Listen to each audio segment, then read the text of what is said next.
Hi. What's up, beautiful people? I'm driving to check out this sofa that I saw on Facebook Marketplace. I've been on my Facebook Marketplace grind this whole weekend because my new apartment needs furniture. Hunting for unique, cool, chic, chill stuff that isn't full price. The sofa that I'm about to go see was $4,000 when they bought it. Oh my god, the Jet Rag $1 sale. It's happening. They're probably spreading the virus over there though. Anyway, there is like a major astrological event that's about to happen. I don't know if you guys knew this, but it's happening on December 21st, 2020. I think it's something that the Mayans predicted, at least the end of the Mayan calendar that we have. I'm gonna dive into the MFing details because whether or not like there's a big colossal event that occurs in your life, still like a dramatic shift. And I've heard people say that like our DNA is rewiring itself, and the jury's still out on whether or not I believe in that. But hey, you know what? Your DNA is rewiring itself like all the time. Your DNA is rewiring itself based on like if it's sunny outside or not. So tell me that Jupiter and Saturn aligning is not going to rewire my DNA. Okay, I need to look at the maps though, so talk to you later, bye. So I got the sofa, but yeah, excited. But that's not what we're here to talk about. We're here to talk about Saturn and Jupiter and what the heck is going on tomorrow night. It's been happening for weeks, and it's gonna continue to happen for weeks because big celestial bodies move slowly. But I thought I could just give a little energetic lowdown, and who knows what is gonna come out of my mouth, but here we go. As you may or may not know, Saturn and Jupiter are going conjunct in the sign of Aquarius tomorrow, December 21st, 2020. Each of those components has its own distinct meaning. An astrologer studies what each of those distinct meaning is, and then their interpretation is how they decide to put that together. So let's break it down. Saturn is the planet that is typically like the father of the solar system, the disciplinarian. Jupiter is the planet of expansion, new ideas blossoming out. Those are the two planets that are at play here. And the next step is the conjunction. Conjunction means that from the perspective of Earth, those two planets are in the same position or really, really close to each other. But in astrology, these 12 are different constellations. And conjunction as an aspect in astrology is about working together and melding two energies. So we're working on melding both this expansive, like creative new beginnings with really honing in on our limits and boundaries and rules and regulations. And we're kind of seeing that in society in general. There are dreamers and activists and innovators trying to come up with what the new world is going to be.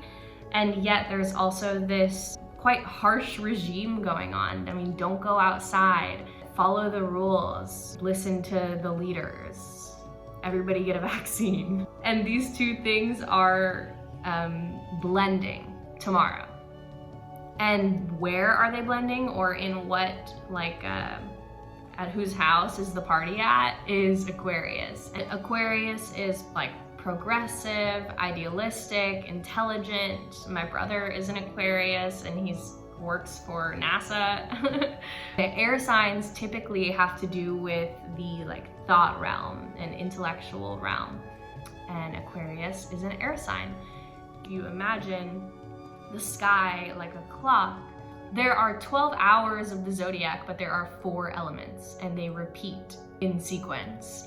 And these Jupiter-Saturn conjunctions that happen every 20 years happen to fall within one sign for 200 years. For example, for the next 200 years, Jupiter-Saturn conjunctions are going to be mostly in air signs: Gemini, Aquarius, Libra. That means that we're dawning on an era of air signs, and we've come from the past 200 years in earth signs. So let's think about history for a minute. The past 200 years began in about the mid-1800s, and that was exactly when we saw an uptick in the Industrial Revolution. Even if you're not familiar with like esoteric symbolism, machines and mechanisms and trains and steam engines, all of that type of stuff is earth element. Like, I'm building a gear and the gear moves my agricultural assets from this location to this location on planet Earth. That is a very Earth energy atmosphere. Now we're going to be transitioning into an era of air signs, and air signs are known for communication, intellect, like dreaming new things up, something spreading through the air faster than we can understand. Ahem, ahem, ahem, coronavirus. And often, unfortunately, these transitions into a new era are baptized in blood. The last time we transitioned from the 200-year era of Earth to the 200-year era of air was in 1226. Prior to that, Genghis Khan had been ruling the land, conquering land after land all through Asia. And in 1226, there was a season of planetary conjunctions. And at this time, astrology was more integrated into leadership than it is right now. Genghis Khan's advisors were warning him to retreat because the climate, the astrological climate, was not conducive to continuing to expand his earthly possessions, because that era was going to end with the Jupiter-Saturn conjunction that occurred at that time. And whether or not he did this because he listened to his advisors, he did start to retreat in 1226. And in 1227, he died, and that was the end of his reign. Fast forward 800 years, where are we right now? Who is gaining capitalistic control? Thinking of one particular person that's really pretty me oriented and earthly gain oriented. Money and resources are also a earthly energy. There is an unfair distribution of the earthly element. And as the Earth era is closing this year, we're reckoning with that reality. Like, New Zealand does not have a pandemic anymore because they're choosing a different way to organize their earthly possessions. They're through the woods. And we are not in the same boat. And that's because of how we chose to allocate our resources, whether that's among private citizens, the socioeconomic spread, or the government's choice to where they allocate resources. As we transition into this air element era, the emphasis and the currency even is going to be about thought and intellect and rapid spread of ideas and global communication and maybe even energetic, esoteric things that spread like lightning. We are done with the chapter that is all about, does the gear fit into the slot? And we're moving forward. And here's my scientific justification. There is an equation called Newton's law of universal gravitation. And it basically says that if two bodies have mass and they have a distance apart from each other, they have a relationship of attraction. I'll say that in a different way.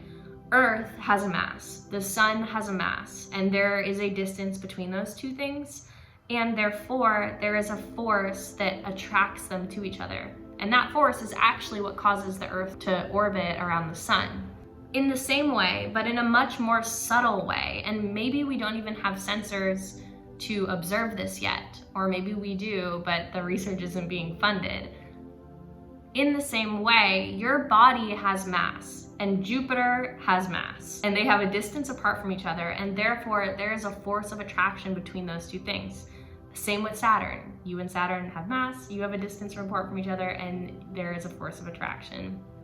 Right now, Jupiter and Saturn are in the exact same location. It's not enough to say that there's just a force of attraction between those two things. A force also has a direction. It's called a force vector. If I throw this pen, I'm exerting a force in a direction. The direction of those two force vectors is in the exact same location. There is a physical reaction that's going on because these two enormous celestial bodies are in the same place. And typically, those force vectors to the planets are more spread out, but in these special circumstances, they come into pin precision alignment. What that's going to do to you personally, to you physiologically, I don't know. You're gonna have to go into your internal landscape and find out, place words from your brain onto what that feeling is like for yourself. In a general sense, I can say that we're transitioning into an era of more value being placed on thought, on transfer of knowledge, on communication, and that spread is no longer going to be wheels turning on the train tracks. It's going to be as quick as lightning, as quick as air flowing through the wind.